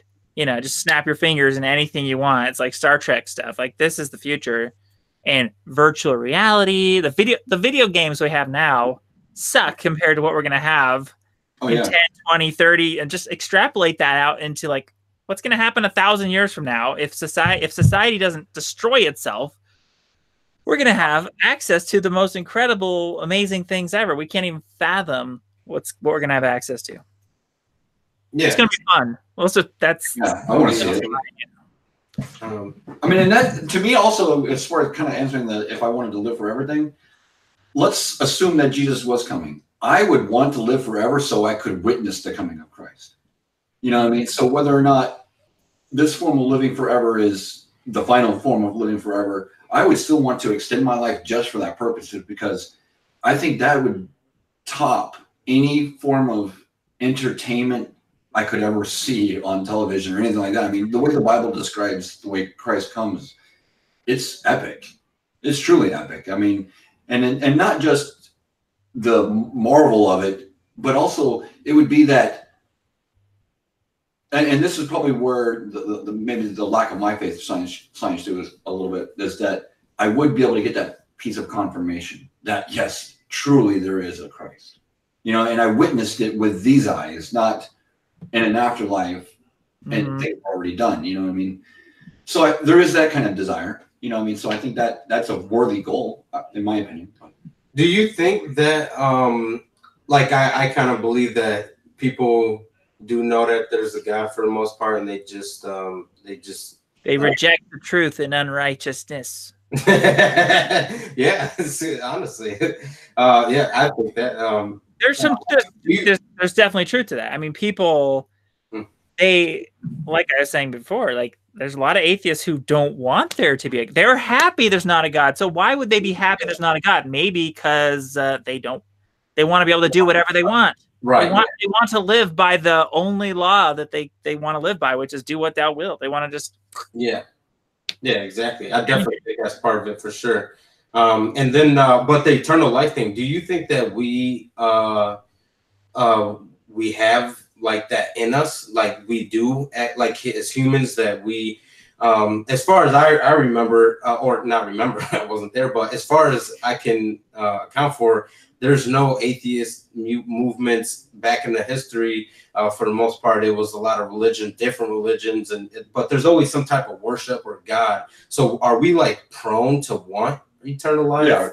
Yeah. Like, do you think engineered to seek God? Right. I think so, because we're engineered for survival. And yeah, I don't think that, like, I think atheism grew when Darwin came out with his theory of evolution, right? Then people had an alternative explanation for the universe. Right. But yeah, the desire for survival never stopped. And that's why you have the transhumanist movement and everything. It's like, I think, but even back then there was people sailing the seas looking for the fountain of youth. It's always been, even in olden times. And the Egyptians, they were into like trying to resurrect themselves. Right. And, you know, and that evolved now to where we have people like freezing their bodies and cryonics and stuff, which I think is an absolute not going to work. It's not going to work. That's another way I deviate from normal, typical transhumanists. Oh, okay. Yeah, most transhumanists are really pro this idea of like cryonics, freezing yourself, and I just don't. There's much better options. I'd rather have my body just because then what if like God wanted to resurrect you, and he can't now because you're in this frozen cryonicized cryonic place, right? And then God can't even resurrect you anymore. Right. Well, maybe he could, but he won't because you failed the test. Yeah. You didn't cross over. Have you ever heard of the eternal shroud? Have you ever heard of the Shroud of Turin? Yes, I have. Yeah. What do you think about that? I haven't. It's been a long time since I watched. I think a long time ago I watched like a little short documentary on it. I can't remember much about it, but what gets me is I don't think it's valid. I don't think that's really Jesus, but that's just my intuition. I could be totally wrong. If we did know that it was in the century of Christ, and we would, let's just say if we thought it was or knew it was Jesus's cloth, would the image and the lack of what do you mean? The pigment ink? No, the lack of any ink or any sort of substance that created the image on there, would that seem to have coming from a resurrection that coincides with the testimony? I mean, I guess if it's not faked, if it's not forged or whatever, it does coincide, I guess, with the biblical story. But I guess the issue is could be faked or it could be, I don't know. Honestly, I haven't studied it enough. Well, did you see the images they put, like, because there's an image on it and they can get a full 3D body out of it, and they don't know what's on it. It wasn't a burn mark. It wasn't no ink. So they don't supposedly, supposedly the scientists don't know what created this image, and there's no tangible evidence, but the image is there. And he's got the holes in his hands and the feet, but people were crucified, so that's not necessarily a new thing. But he's got the mark on the side. Yeah, exactly. Oh wow! And the rib, a clear the across the brow. Yeah, across the crown of thorns. The blood shows marks in there. Yeah, so I just think it's a coincidence. Yeah, if it's a fake, it's probably the most spectacular fake ever created in history. I mean, as far as the image goes, I mean, for sure. I mean, the image, you know, again, like supposedly these people didn't know how the image got there. So, and you can get in 3D, like the whole body using, you know, computer or whatever they use. Yeah, basically, you know, like a 3D image, they use the map. So if you take a 3D image and take the texture off of it and how it stretches out in a really weird way, that's what the Shroud of Torah is. It's that texture map that if you actually were to apply it to the shape of a human body, you see Jesus. And it's pretty amazing, the whole. Yeah. So, like, how could they have had that kind of understanding to D3D a human body way back then? I mean, this was. I mean, we've never found anything like that. And that, you know, again, and if that was true, like maybe it would prove eternity, you know, for me, or definitely lean me way more over to the fact that eternity is true or resurrection is real. So, oh yeah, I wanted to ask you. So you said your specific denomination. If you had to specifically denominize yourself as a certain religion, what was that religion you said? I would say the belief is a Messianic Israelite. Messianic Israelite. Okay. Right. In which does not.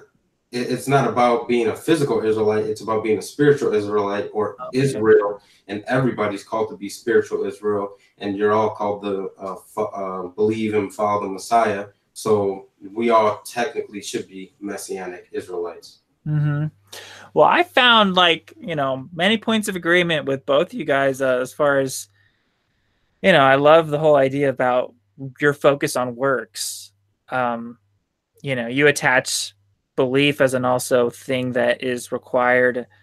But I just like people in general who focus on the importance of good works. Like, it's just refreshing, you know, from hearing so many people who think that they're completely saved by grace and everything. And yeah, it's very refreshing. But yeah, and also likewise to meet an atheist that is open-minded. Yeah, that is willing to consider the question that there is a God. Right. You know, I mean, most of them are just like, no, screw it. You know, there's. Well, I'm not an atheist anymore. Do you still think I'm not an atheist anymore? Yeah, sure. It's hard to, because we've been watching your videos, so it's like, you know. I still think I'm an atheist. I'm not. I believe in God. Yeah. But I can see why people, with my languaging, I can see why some people could still be confused and think I'm an atheist, because, you know, it's very rare for people to talk like a hypothetical God. Like, that just puts you in a different realm.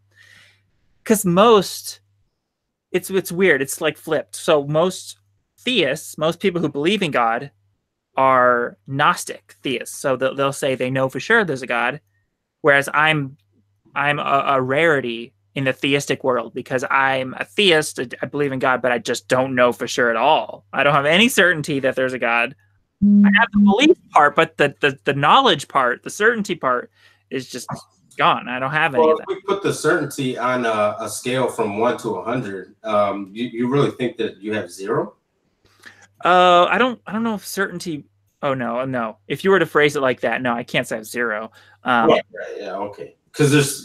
But I don't think of certainty. I don't think of certainty as something that can even be put on a scale. Right. I think of certainty is like you're either certain or you're not. Like, so like what agnosticism means is that you don't claim to know. That's basically all it means. So if you don't claim to know that there is a God or isn't a God, then you're technically an agnostic. So according to that definition, where would you guys fall? Would you guys be technically an agnostic or a Gnostic? On the other hand, the Gnostic says they know for sure that there is or isn't a God. Can I know according to the laws that we have discovered, of the laws of this universe? Can I know?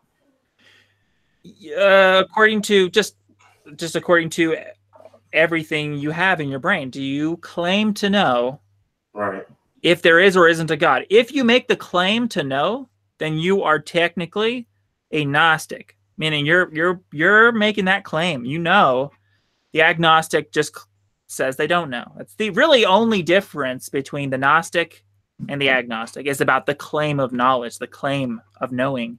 Right. According to the way that I know that the laws of the universe work, I would say that I know that there's some kind of, that there is a creator outside the universe. I'm not going to identify him, or her, or whatever you want to call it, but I would say that I know that there's a creator. Okay. Yeah, and getting back to certainty, I think that's because I could say that, you know, I am certain, but at the same time there is a shred of possible doubt. You know, I mean, like I could possibly be wrong. All the information in my head could possibly be tainted. You know, I mean, I could be falling for an ego trap because I want to go to heaven. You know, I'm aware that this could happen. I'm aware that I'm a human and could fall for my own BS. So in that sense, I can't say that I know, but logically speaking, everything that I've looked at points in this direction. So I could say that I am very certain that there is, but I can never say that I am completely certain that there is. Okay. Well, if you cannot say that you're completely certain, that would technically make you an agnostic theist like me. Okay. So Aaron is the Gnostic here. He's the one claiming to know for certain that there is a God. Okay, you guys are actually different in this regard. Yeah, my belief is I try to follow the Messianic Judaism as close as possible, because I think, like I was saying, like we have to look at everything. I look at all things as clues. All religions are giving us pieces of the answer. Nobody has the whole answer, but all of us have a piece of the answer that nobody else has.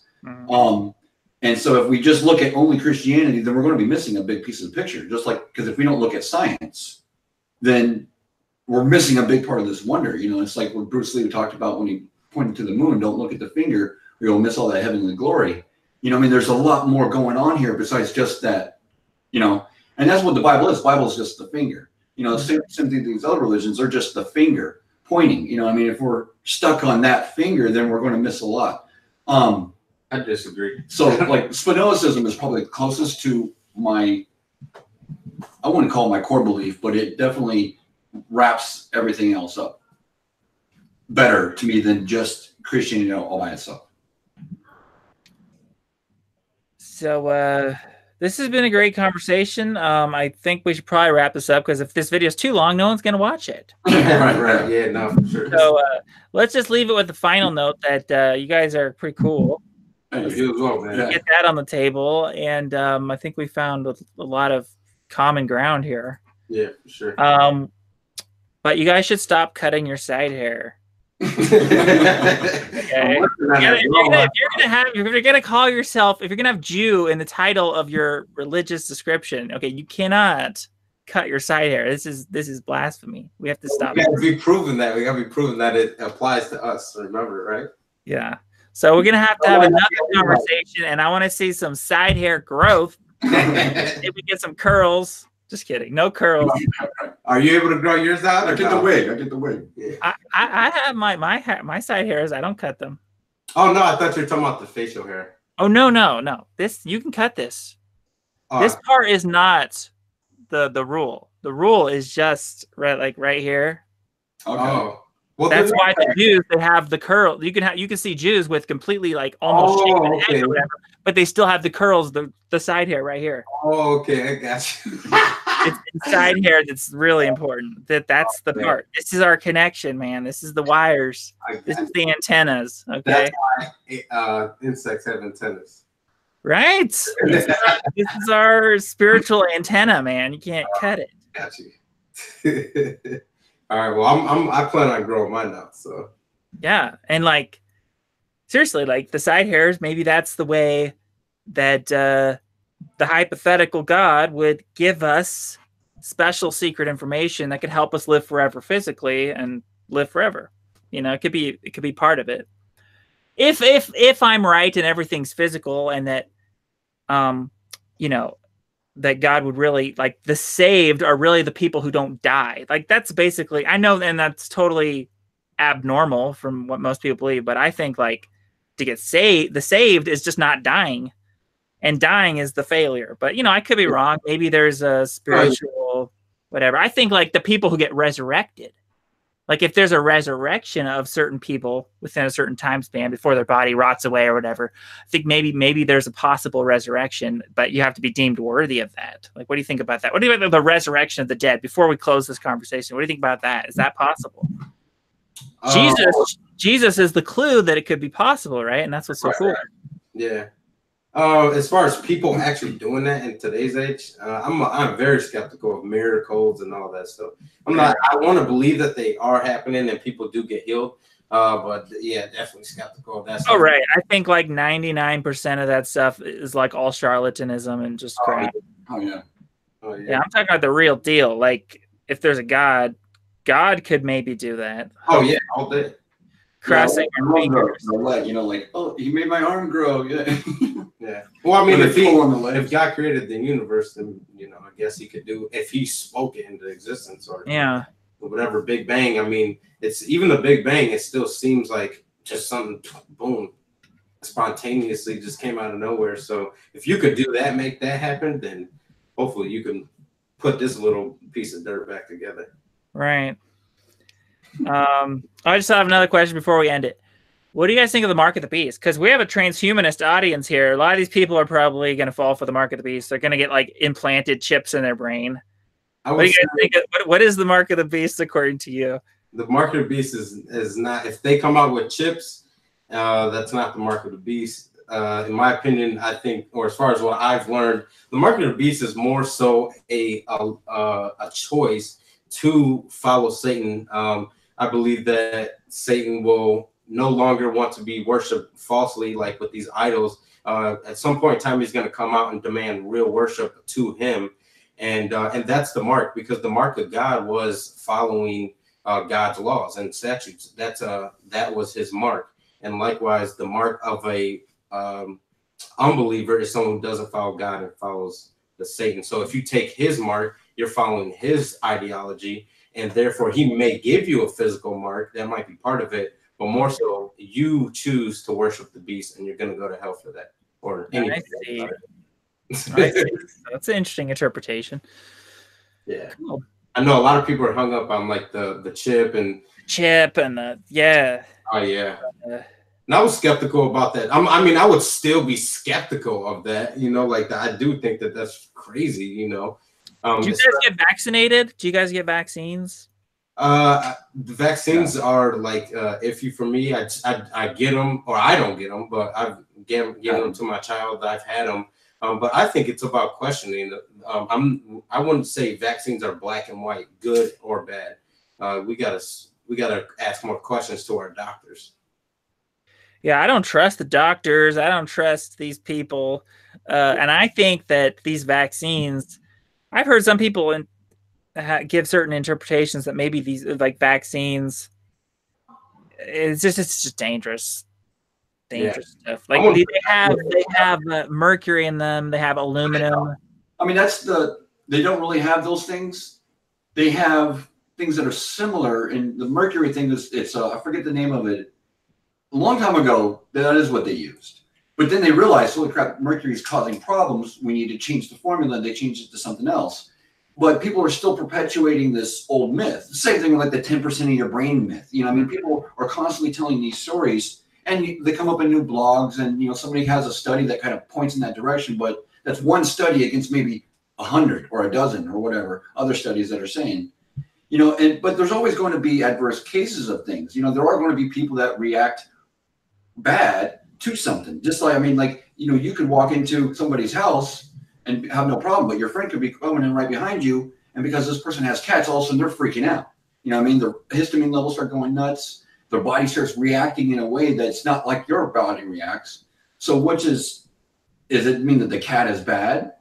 Or does it mean that this person is just an anomaly in the fact that, they got the shot and their body overreacted to it, and they actually developed the full-blown symptoms of that disease when they really don't have the disease? I mean, that's a lot of times it happens. I mean, yeah. Well, I'm also worried that like they could like change the ingredients in the vaccines at any time. If they wanted to just population control people, they could just wipe us out by like putting weird things in the vaccines and start killing us all.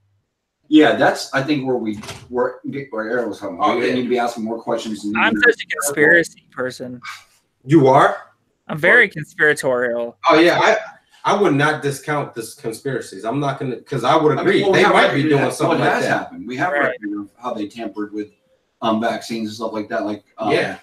not the AIDS thing, but it was like a cancer research that they were doing, and they put it into the vaccine of a bunch of black males without telling them. And this was like a long time ago that this happened. I mean, it was like something like 15,000 black males were infected with this. Wow. Covert study to see if they could. I think it was either to cause cancer or cure cancer. I can't remember what the particular purpose was, but it was still done without their knowledge. Yes.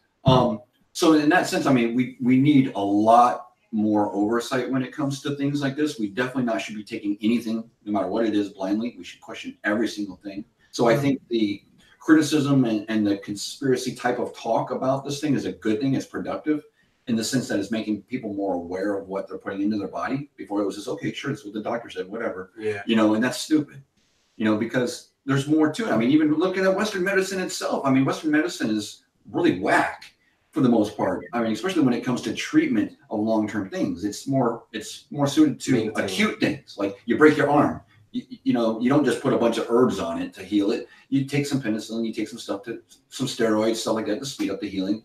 You use Western medicine. If you want to live longer, you look towards Eastern medicine. Yeah. Yes. Chinese medicine and the herbs and stuff. Yeah, exactly. So I mean, again, it's like we can't discount one or the other, but we definitely need more knowledge, more consciousness on what we're doing. More awareness for sure. Are you a vegan, Aaron? Because you talked about veganism. So are you like a strict vegan? I wouldn't say strict. That's my mindset.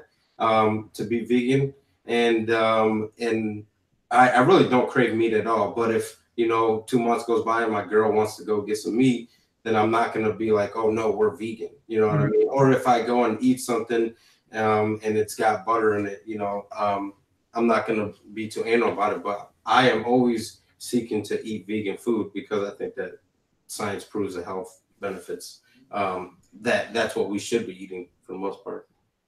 It's good that you're not strict, because I think a lot of the strict vegans run into deficiencies. And actually, to be honest, I'm a bit of, if you search this channel, I've made videos about veganism and I don't speak kindly of it. I'm actually a bit of a skeptic when it comes to the whole cholesterol hypothesis, that cholesterol is so bad for us and causes heart disease. And, what about the studies with the... I even debated Vegan Gains. Did you know that? Who? Vegan Gains? Oh, yeah. Oh, my God. I debated him.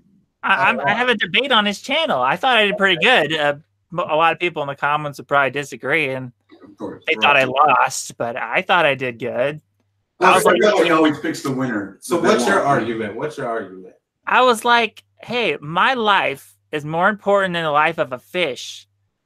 And I'm like, if I need to eat these sardines for my health to nourish my brain, because I think that the brain needs these long chain omega-3 fats, the DHA, and I don't think that the plant oils are sufficient. I don't think we can convert those plant oils very efficiently over to the long chain version. So I want the fish for my brain. I want the egg yolks, the lecithin, the nutrients in the egg yolk to feed my brain. The brain is a very hungry organ for like these types of fats that I think are only they're only in animal products. And I don't think cholesterol causes heart disease. I think we've been scammed. I think it's a conspiracy. It's a conspiracy because it's a conspiracy. They're trying to kill us. They want us to.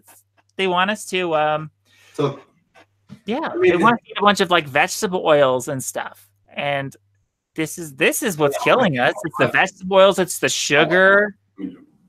It's so funny. I wouldn't call myself a conspiracy theorist, but there is one conspiracy that I do think is real, and that is the tie between the food industry and the medical industry in America. If you look at how they push animal-based products, and you look at how it's all their sponsors. I mean, look at it logically. I mean, you see these people that just eat meat all the time. You look at the quality of their body; their skin is oily. They're you know, I mean, there's problems. But the grain industry is pushing grains just as hard, and the grains are subsidized by the government. And I don't know. I just think I think there's a, when it comes to grains, like you can have too much because there's the carb factor in it. You know what I mean? Right. If it's like heavy carb, that's sugars. You're overdoing the sugars, and at the same time, that's what it's still part of that conspiracy. That industry is not saying you need a holistic approach to this. It's saying eat more grains, eat more carbs, because they feed into you getting sick, which creates more customers for the medical industry. You know what I mean? And then, you know, that's why you go to the doctor. A doctor never really stresses that. They might say you need to eat more vegetables and stuff like that, but they never really sit there and stress you the fact that you need to do these things. But yet people's heart conditions still get worse. People still die of congenital heart failure. And I mean, there's been a lot of studies that link cholesterol and other things, you know, directly to those. I mean, even the doctors say that when they open these people. I don't trust those studies. So they're manipulating those studies. For what though? I don't trust them. It's the sugar, it's the carbs that are killing people, I think. Well, have you seen the blue zones? Actually, I shouldn't just say that. I shouldn't just let meat off the hook. Meat could be very damaging in too high quantities. I'm very against iron in red meat, for instance. The only meat I eat is like sardines. And I watch the iron intake. Iron from meat kills people. It's really bad. So the protein, too much protein is very damaging on the kidneys and everything. So you have to limit your protein in moderation and everything. But like something like these healthy fats, like a butter is really good for you. Even the Bible talks about butter, and like butter and honey you shall eat to know good from evil and things like that. The land of milk and honey talks about eating dairy. Would the Bible recommend eating dairy if dairy was bad for you? Well, let's put a little bit of context. I would not tell a Christian that it's a sin to eat meat or they have to be vegan. What I would say is, well, in a sense, I could say you should be vegan because as far as the not exploiting animals and all these to the best of, or as long as practical, if you only need a certain amount of meat, then you don't need to go above that. And the animals back in the day were grazing normal lands that were not being sprayed. They had exercise. They're not. They're, you know, again, they're eating normal. They're not eating, most of the cows or whatever are probably eating soy, GMO. So I also think that part of our problem is probably with how much we're consuming and what we're doing to obtain these things. And I'm not saying I'm not really an ethical vegan, but I definitely think that that's something to take into account. I mean, I think that's messed up. Yeah. You know, even I don't care if God put animals here for us to eat them. That doesn't, or certain animals, that doesn't mean that I get the right to abuse a cow or right. genitals off. You know, I mean, I agree. Animals should be abused, and yeah, the whole modern agricultural thing is gone crazy.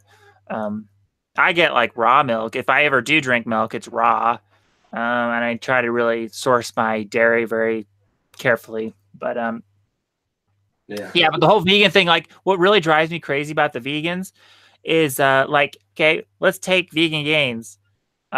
He has a video because I talked to him in the interview, and I told him, like, asked him, would you save your dog or cat over the life of a random human being? And he said he would save his pet. Wow. Over a random human being. And then he, you know, I called him out on, I'm like, well, how is that ethical at all? Like, this, like, don't you recognize human lives are way more valuable? And no, he doubled down on it, and he even made a video on his channel afterwards about how it's like he's trying to justify saving an animal over a human being. That's my vegans. That's my big a lot of vegans, man. Or it's definitely like a religion type thing, man. Some of these people are very ridiculous about it. And you know, I just try to be open. And again, you know, I'm fairly young. I don't have any medical issues. I'm not heavy. I'm not fat. I have absolutely no reason to go vegan except for the fact that I've been convinced of the evidence. So, you know, I didn't grow up vegan. I grew up eating meat, and I grew up Christian that tells me I can eat meat. So for me, I just thought that I made the honest, right choice, and I have no reason to go vegan other than that. But yeah. Well, this has been good. Yeah, we should probably wrap it up here. Yeah, you got a bird back there? A bird? Yeah, is that a bird cage or? Oh no, it's just a blanket. Just oh no, I was gonna say what kind of bird you had. I got 2 birds, so I put a blanket over at night so they can be quiet. Yeah, birds. So you got a bird. Do you have a bird? Yeah, I have 2 birds. 2 birds. Wow. Yeah, I never had a lot of pets at all. I've never been a pet person. Okay. Try to stay away from animals because they're carrying all these diseases and parasites, and you know. That's true. Things like that. Gotta watch out for the animals. Oh, that's true. Toxoplasmosis. Have you guys know about that? Cat poop? Oh, Yes. Yeah. Oh. Yeah, that's a whole rabbit hole. Research toxoplasmosis. It's actually a mind-controlling parasite that alters the host's behavior. Oh my goodness. It changes human behavior. It makes people more sexually promiscuous. It makes males more aggressive. It lowers reaction time, makes people more prone to get in car accidents. It's insane. It's insane. And like a third of the world is infected with toxoplasmosis. This is crazy. Oh wow, yeah, I never even knew that. I saw some video with Dr. Greger about the link between animals and diseases, but yeah, that's crazy. That is it is insane. Interesting. But yeah, man, it's been an awesome talk, and you know, I definitely wouldn't mind doing it again if we ever got anything we could discuss or definitely. Yeah, let's do it. This has been great. Yeah, that's what it's about for me. I just I think the biggest part of my my pages or my channel is, you know, I'm not a scholar. I don't have any credentials just like that. And part of the way I learned is by listening to others, hearing debates, hearing how people talk about it, and doing my own research. And as a sheep who's being led by these shepherds, I have a duty to make sure that I am paying attention to these people. And so hence your channel name, Work Sheep. Yeah, sheep work. Yep, same thing. But yeah, link in the description, everyone. I put the link in the description. Go check out his channel. For sure. Thanks. But yeah, that's what it's about, man. We don't have to be scholars to get this truth together. We can talk and we can hash these things out if we set aside our pride and our ego, for the most part. So. Well said. Well said. All right. That's it. May you guys live forever. Likewise. And may everyone be God-fearing. Yes. Out there in the audience, you atheists listening, you better be God-fearing if you're smart. Yes. You know? At least like my motto is fear death, fear God. That's the thing. Those are like the 2 fears everyone should have, like fear of death and fear of God. The 2 fears you hang on, for sure. Right. Oh yeah. All right. Take care. All right. Bye-bye.